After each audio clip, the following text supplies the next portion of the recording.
På den kreative platform, der er en af hovedmålene, det er blandt andet at kunne anvende sin viden uhæmmet. Og for at man kan gøre det, så er det vigtigt, at man har en adfærd og en kommunikationsstil sammen med dem, man er med på platformen med, der gør, at man lynhurtigt kan bladre igennem sit mentale bibliotek af alle sine bøger af viden, man har for hele livet. Så når man står i en situation og får en idé, så skal man lynhurtigt kunne afsøge, om der er alternativer hertil. Det vil sige, at man bladrer hele sin vidensportefølje igennem. For lige at se, er der et eller andet, man kunne gøre her? Kunne man tage et andet skridt? Kunne man få en anden idé, der kunne løse samme problem? Delproblem her igennem. Det er en ret vigtig ting at kunne gøre og acceptere, at andre gør. Og der har vi en 3D-case, der træner folk i at bruge nyt bud, som egentlig bare er at kigge et andet sted, lige for at se, om man kan finde en anden løsning til det her problem. Og det vil vi vise. Så I må gerne rejse op. Stil det herover, så må godt komme med ind. Vi skal forestille jer, at vi står midt inde i en skov. Og formålet det er, at vi skal ud i skoven.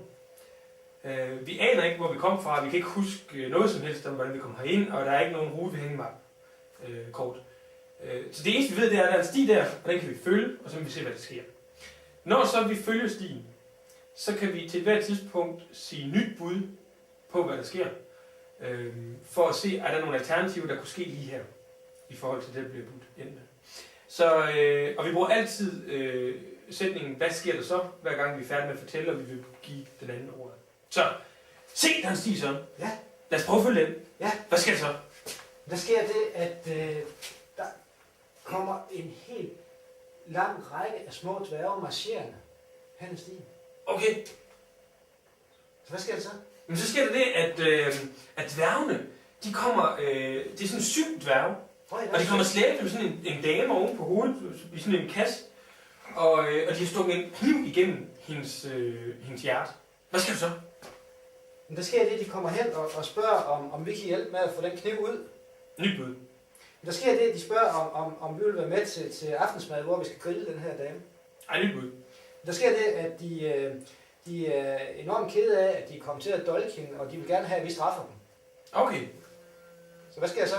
Men så sker der det, at vi alle sammen falder ned i et hul. Falder alle sammen ned i et hul. Nyt bud. Nej. Men så sker der det, at en af dværgene kommer med sådan en tryllestav, som han giver til dig. Hvad sker der så?